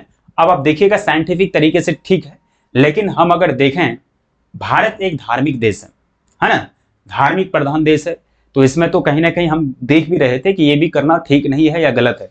लेकिन इस बार पर हम चर्चा नहीं करेंगे, हमारा व्यक्तिगत राय इसमें नहीं है, हमारा व्यक्तिगत राय इसमें नहीं है, ये होना चाहिए कि क्या होना चाहिए, ऑपरेशन होना चाहिए कि नहीं होना चाहिए, तो ये सब चीज बात की बात है साइंटिफिक तरीके से, क्योंकि ये एक साइंटिस्ट है तो अपना राय देना। दूसरा कि प्राकृतिक निरोध, ये सब चीज आप लोगों को क्या करना है, जनसंख्या को रोकने के लिए करना है, ठीक है। अब देखो, माल्थस के सिद्धांत के अनुसार प्राकृतिक निरोध जरूरी है, क्योंकि वही खाद्य आपूर्ति और बढ़ती हुई जनसंख्या के बीच असंतुलन को रोकने का प्रयास करता है। देखो, अब ये जनसंख्या, थॉमस माल्थस दो को राय देते हैं, वो कहते हैं कि जनसंख्या दो ही तरीके से कंट्रोल हो सकता है। पहला है कृत्रिम निरोध, यानी विवाह करके जो है यौन संबंध नहीं बनाया जाए और जनसंख्या को ज्यादा बढ़ाया नहीं जाए, और दूसरा जो है प्राकृतिक निरोध, बहुत इंपॉर्टेंट है ना। ये तो आदमी के हाथ में है, लेकिन ये आदमी के हाथ में नहीं है ना। देखो, अब जैसे कि प्राकृतिक निरोध के अंदर क्या आ जाएगा, अकाल, महामारी, बीमारी, प्राकृतिक आपदा, है ना, अकाल आ जाएगा, अनाज उपजेगा ही नहीं, महामारी आ जाएगा, जैसे कि कोरोना में लाखों लोग मर गए, ठीक है। उसके बाद बीमारी आ जाएगा, जंगल में आग लग जाएगा, बाढ़ आ जाएगा, भूकंप आ जाएगा, बाढ़ आने के कारण लाखों लोग फंस गए पानी में, है ना, डूब के मर गए, है ना, भूकंप आ जाएगा, सुनामी आ जाएगा, चक्रवाती तूफान, ये सब आ जाएगा, जिसके कारण हजारों की संख्या में मर जाएगा लोग। महामारी है, कोरोना आया ना, तो कोरोना में लाखों लोग मर गए, जनसंख्या घट गया, तो यह है प्राकृतिक विरोध। यानी प्राकृतिक कारण से, प्राकृतिक घटना के कारण, प्राकृतिक घटना के कारण अगर जनसंख्या कम हो रही है, जनसंख्या मर रहा है, डेथ कर रहा है, उसी को कहेंगे प्राकृतिक निरोध, है ना। इससे क्या होता है, जनसंख्या बैलेंस हो जाती है। समझ गए, दो तरीका उन्होंने बताया, तो ये वाला तरीका तो हम लोग अपना सकते हैं, लेकिन ये वाला तो हम लोग के पास है नहीं। ठीक है, माल्थस के सिद्धांत के अनुसार प्राकृतिक निरोध जरूरी है। अरे बाप रे, तब तो लोग यहाँ निराशावादी सिद्धांत कहते हैं इसको, है ना। माल्थस कहते हैं कि प्राकृतिक आपदा आना जरूरी है, कोरोना महामारी आया था वो आना जरूरी है उनके लिए, इसलिए लोग उनका सिद्धांत का विरोध कर रहे थे, इसलिए लोग उनका सिद्धांतों को जान करके निराशा हो गए, उनको दुख हुआ इस बात का कि माल्थस साहब आप ये क्या कह रहे हैं कि कुछ आना चाहिए, प्राकृतिक आपदा आना चाहिए, ये सब चीज होना चाहिए, बाढ़ वगैरह आना चाहिए जिससे बहुत लोग मर जाए और जनसंख्या कम हो जाए, ये चीज आपके मुंह से सुनने में ठीक नहीं लगता है। इसलिए माल्थस का सिद्धांत को निराशावादी सिद्धांत कहा गया, क्योंकि लोग उससे निराश हो गए थे। कह रहे हैं ना, देखो ये कहते हैं माल्थस, खुल करके कहते हैं कि जनसंख्या पर नियंत्रण करने के लिए, जनसंख्या को कम करने के लिए प्राकृतिक निरोध होना जरूरी है, मतलब प्राकृतिक आपदा आना जरूरी है, कोरोना महामारी आया था आना जरूरी है उनके लिए, इसलिए लोग उनका विरोध करने लगे। माल्थस के सिद्धांत के अनुसार प्राकृतिक निरोध जरूरी है, महामारी, बीमारी, अकाल, भूकंप, बाढ़ वगैरह आना जरूरी है, क्योंकि वही खाद्य आपूर्ति और बढ़ती हुई जनसंख्या के बीच असंतुलन को रोकने का प्राकृतिक उपाय है ना। यही कहता है कि प्राकृतिक निरोध आएगा तो जनसंख्या क्या होगा, नियंत्रित हो जाएगा, जनसंख्या कम हो जाएगा और खाद्य आपूर्ति जितना है उतना ही ज्यादा जनसंख्या रहेगा। समझ गए, इससे क्या होगा, बैलेंस बन जाएगा, ये चीज है। ठीक है, अब देखेंगे अगला जो है, माल्थस के सिद्धांत का विरोध भी हुआ।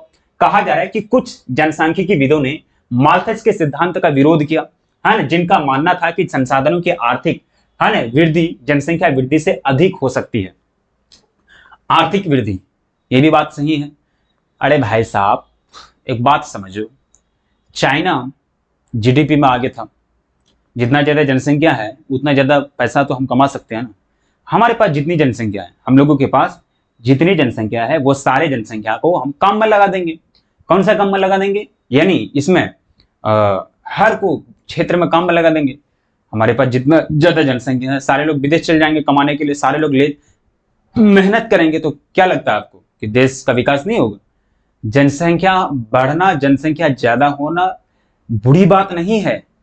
हम इस बात का कभी भी विरोध नहीं किए हैं कि आप जो है फैमिली में कितना संख्या है आप लोगों की, फैमिली में कितना बच्चे होना चाहिए, कितना ज्यादा होना चाहिए, इस बात को हम कभी नहीं बोले हैं भाई साहब। हम यही बात बोले हैं कि फैमिली में अगर 5 बच्चे हैं तो 5 बच्चों को उचित शिक्षा और पालन पोषण करने की अगर क्षमता है तो ठीक है, 5 बच्चा आपके फैमिली में बढ़िया है। और अगर आप कहिएगा कि नहीं हम 10 बच्चों को पालन पोषण, उचित शिक्षा और उनका पालन पोषण कर सकते हैं, ठीक है, 5-10 बच्चा कर लीजिए, आप 10 बच्चा यानी फैमिली बढ़ा दीजिए, कोई बात नहीं, लेकिन कंडीशन है कि आप अपने बच्चों को एक सभ्य नागरिक बनाएंगे ताकि वो देश के विकास में काम आ सके, सिर्फ जनगणना के काम ना आ सके, जनगणना के समय काउंटिंग के लिए काम ना आ सके। समझ गए, तो ये चीज ध्यान में रखनी है। तो ये कहते हैं रॉबर्ट माल्थस साहब के, इनका विरोध करते हैं। ये बहुत सारे लोग कहे कि नहीं जनसंख्या जितना ज्यादा है तो आर्थिक विकास भी हो सकता है ना। सही बात है, हो सकता है, लेकिन बहुत कम केस है, ऐसा बहुत कम चांस है। चिकित्सा सुविधाएं विकसित होने लगी, है ना, अब ये चिकित्सा सुविधाएं विकसित होने लगी जिसकी जनसंख्या अब रुकने लगा है ना, डेथ नहीं हो रहा। माल्थस की भविष्यवाणियां गलत साबित हुई क्योंकि संसाधनों की उपलब्धता जनसंख्या से अधिक होने लगी, है ना। अब देखो, पहले आदमी भूखे मरता था। आप अपने, आपके दादा दादी अगर होंगे, ग्रैंड फादर ग्रैंड सन अगर, sorry grand father grand mother अगर होंगे, नाना नानी अगर आपके होंगे बहुत उम्र के, जिसका उम्र 60 प्लस हो गया हो, उनको पूछिएगा कि आज से 50 साल पहले जो अकाल आता था, बीमार, है ना, आज से 50 साल पहले क्या होता था, आदमी को खाने के लिए नहीं मिलता था, ज्वार बाजरा खा करके रहता था। समझ गए, ज्वार बाजरा खा करके रहता था, चावल नहीं मिलता था आदमी को खाने के लिए। आदमी पहले भूखे मरता था, नहीं मरना चाहिए था क्योंकि पहले तो जनसंख्या कम था, बहुत कम जनसंख्या था पहले, फिर क्यों नहीं मिल रहा था लोगों को खाने के लिए। अभी जनसंख्या इतना ज्यादा है फिर भी लोगों को मिल जा रहा है ना, 2 टाइम का चावल मिल जा रहा है, शाम की रोटी मिल जा रही है। क्यों, क्योंकि जनसंख्या तो ज्यादा है, लेकिन वैज्ञानिक तरीके से जब अब खेती किया जाने लगा पूरे दुनिया में, अब जनसंख्या जितना ज्यादा बढ़े, अब लोग इतना ज्यादा बुद्धिमान हो गए कि अपने अच्छे तरीके से खेती कर सकते हैं और जनसंख्या की आपूर्ति कर सकते हैं। अगर जनसंख्या है 10 करोड़ तो 10 करोड़ जनसंख्या के लिए, उतना जनसंख्या 10 करोड़ जनसंख्या के लिए 10 साल के लिए अनाज का उत्पादन एक ही बार में आप कर सकते हैं। तो यहां क्या हुआ, इसकी भविष्यवाणी गलत होगी क्योंकि संसाधनों की उपलब्धता जनसंख्या की मतलब जनसंख्या से अब ज्यादा हो गया, जितना जनसंख्या उससे ज्यादा संसाधन हो गया। आपके घर में 10 दिन का चावल नहीं, आपके पास 10 महीने का चावल हो गया। पहले लोग भूखे मरते थे, अभी तो नहीं मर रहा ना। पहले लोग खाने के लिए, अगर जमींदार लोग होते थे ना, कोई लोग होते थे जिसके पास पैसा होता था, पहले लोग अगर बोलता था कि हमको खिलाइएगा 2 महीना, है ना, नमक रोटी के लिए, खाने के लिए 2 महीना खिलाए, जमीन नामी कर दिया, 2 महीना खिलाएगा जमीन नामी कर देगा, इस तरह का चीज था पहले। समझ गए? तो ये सारी चीज समझ में आ गई, कोई दिक्कत नहीं है। माल्थस के सिद्धांत का विरोध क्यों हुआ? अब आगे देखो इनका कहना क्या है। आगे है कि उदारवादी और मार्क्सवादी विद्वानों ने भी माल्थस के इस सिद्धांत की आलोचना की कि गरीबी का कारण जनसंख्या वृद्धि है। बहुत सारे लोग माल्थस को इस बात को कहने लगे कि भाई आप तो चाहते हैं कि ये आए, भूकंप वगैरह आए, तूफान वगैरह आए, ठीक है, आपसे उम्मीद नहीं कर सकते थे। आप प्रकृति को कहते हैं कि प्राकृतिक आपदा आना सही है, जिससे जनसंख्या मर जाता है, लोग को देहांत हो जाते हैं, मृत्यु हो जाती है और जनसंख्या कंट्रोल हो जाता है। जनसंख्या कंट्रोल हो जाता है, जनसंख्या कम होने के कारण उनको प्रॉपर संसाधन मिल जाते हैं। ठीक है, आपकी सिद्धांत है, लेकिन आप जो ये बात कह रहे हैं कि जो मतलब गरीबी का कारण क्या है, जनसंख्या वृद्धि, ऐसा कोई बात नहीं है। पहले जनसंख्या बहुत कम था लेकिन गरीबी था, लोगों को पास खाने के लिए कुछ नहीं था। लेकिन अभी जनसंख्या ज्यादा है लेकिन सभी के पास खाने की सुविधा है। तो जनसंख्या वृद्धि, गरीबी जो है वह जनसंख्या वृद्धि से नहीं हो रही है। एक बात तो पहले क्लियर कर लो, समझ गए? तो यह उनका सिद्धांत गलत हो गया। आलोचकों का कहना है कि गरीबी और भूखमरी का कारण जनसंख्या वृद्धि नहीं बल्कि संसाधनों का असमान वितरण है। सही बात, very very important, very very. अरे भाई साहब, हमारे देश के अंबानी साहब के पास ही इतना पैसा है तो क्या करेगा? दुनिया का एलोन मस्क की बात करें, बिल गेट्स की बात करें, जो दुनिया के अमीर अमीर व्यक्ति हैं, एक गो आदमी है, पूरा दुनिया का संसाधन अपने पास ले लिया, सारे संपत्ति अपने पास ले लिया, तो ये क्या हुआ? असमान वितरण हुआ। कोई भूखे मर रहा है, कोई दुनिया का सबसे बड़ा अमीर आदमी है तो इंसान ही ना। एक भूखे इंसान जो घर में है और एक अमीर इंसान दुनिया का बिल गेट्स, जो एलोन मस्क, अंबानी, तो ये लोग, ये भी तो इंसान है, इनका भी 2 हाथ है, 2 पैर है, इनका भी सिर है, नाक है, एक मुंह है खाने के लिए। तो इंसान तो सेम है ना, प्रकृति तो दोनों को एक ही बनाया है। लेकिन क्या हुआ है दुनिया में आकर के? क्या हुआ? सबसे ज्यादा संसाधन एक आदमी के पास हो गया और सबसे कम संसाधन नहीं हुआ, इतना भी संसाधन एक आदमी के पास नहीं है जो खा सके। तो जनसंख्या का असमान वितरण है दुनिया में। जो गरीबी का है वो जनसंख्या का असमान वितरण के कारण। इसलिए रूस जो है वह समाजवादी अर्थव्यवस्था को फॉलो करती है। समाजवादी अर्थव्यवस्था समाज के सारे संसाधनों का बंटवारा सभी लोगों में समान रूप से करता है। इसलिए रूस जो है समाजवादी अर्थव्यवस्था को फॉलो करती है और अमेरिका पूंजीवादी। भारत मिश्रित, दोनों चलेगा, दाल मिक्स करके यहाँ खिलाया जाता है लोगों को। समझ गए? तो ये चीज आप लोगों को समझ जाना है। तो ये है आपका आलोचकों का कहना। तो आलोचक का भी कहना सही है और इन लोगों का भी कहना सही है। तो भाई साहब, इस चैप्टर में रॉबर्ट माल्थस का जो सिद्धांत था ना, ये बहुत बहुत मोस्ट इंपोर्टेंट सिद्धांत था। हाँ, रॉबर्ट माल्थस का परिचय मैंने आपको बताया। उसके बाद जनसंख्या की या जनांकीय संक्रमण का सिद्धांत है जो अच्छी तरह से आपको बताया जाएगा। ठीक है, तो प्यारे बच्चों, एक बार आप लोग कमेंट सेक्शन में बताइएगा तो क्या ये सब चीज समझ में आया है ना? थोड़ा बहुत भी ये रॉबर्ट माल्थस का सिद्धांत समझ में आया कि नहीं? अब अगला जो हम लोग पढ़ेंगे ना, तो अगला हम लोग पार्ट टू में जो पढ़ेंगे, तो पार्ट 2 में हम लोग, है ना, पूरा चैप्टर को समाप्त करेंगे, जिसमें हम लोग जनसांख्यिकी संरचना के बारे में पढ़ेंगे, जनसंख्या की या जनांकीय संक्रमण सिद्धांत के बारे में पढ़ेंगे। वैसे भी ये सिद्धांत ज्योग्राफी वालों आप तो पढ़े हैं, ज्योग्राफी वालों आपको तो पता है ना? पार्ट 2 में इसको हम पढ़ाएंगे। ठीक है, पार्ट 2 में ये चैप्टर की समाप्ति हो जाएगी। बहुत अच्छी तरीके से मैंने समझाया और अच्छी तरीके से मैंने समझाने की कोशिश की। उम्मीद है कि आप लोगों को समझ में आया होगा। नहीं समझ में आया तो वो भी बोल देना, ताकि अगला पार्ट में इसको और अच्छे से हम समझा सकें। तो आप लोग कमेंट सेक्शन में बताइएगा कि क्लास कैसे लगे। और एक बात, ये नंबर अपने पास रखिए, 9263024092। इस नंबर को अपने पास रख करके आपको क्या करना है, कॉल या मैसेज करना है। कोई भी चीज के लिए आप इसमें बता सकते हैं। और साथ ही साथ आप लोग चैनल को सब्सक्राइब कर लेंगे, है ना? चैनल को सब्सक्राइब करके सेशन को लाइक कर देंगे, सेशन को लाइक करके अपने दोस्तों को शेयर कर देंगे। ठीक है, चैनल को सब्सक्राइब कर लेंगे, सेशन को लाइक कर देंगे, और चैनल को सब्सक्राइब कर लेंगे, सेशन को लाइक करके अपने दोस्तों को जम करके शेयर कर दीजिएगा। ये नंबर रखिए अपने पास, 9263024092। इस नंबर पे कॉल या मैसेज करना है। बैच ज्वाइन नहीं किए हैं तो बैच ज्वाइन करने के लिए इसमें कॉल या मैसेज करेंगे। बहुत कम प्राइस रखा गया बैच का। और ऐप का लिंक, सफल एकेडमी ऐप का लिंक डिस्क्रिप्शन में, ऐप को डाउनलोड कीजिए और अच्छी तरह से सारी चीज कीजिए। थैंक यू सो मच प्यारे बच्चों, यहाँ तक बने रहने के लिए। और अपना कमेंट सेक्शन में प्रतिक्रिया जरूर दीजिएगा। और पार्ट 2 में ये चैप्टर हम समाप्त कर देंगे। ठीक है, और उम्मीद है कि ये सब चीज बहुत जल्दी समाप्त हो जाएगा। अब जो है आप लोग एक्टिव हो चुके हैं तो आपकी क्लास रेगुलर चलेगी, है ना? बहुत रेगुलर चलेगी क्लासेस, इसका आप लोग टेंशन नहीं लेंगे। ठीक है, तो मिलते हैं अगली क्लास में। आप लोग इसी तरह से तैयारी करते रहिए, हंसते रहिए, मुस्कुराते रहिए। तब तक के लिए जय हिंद, जय भारत।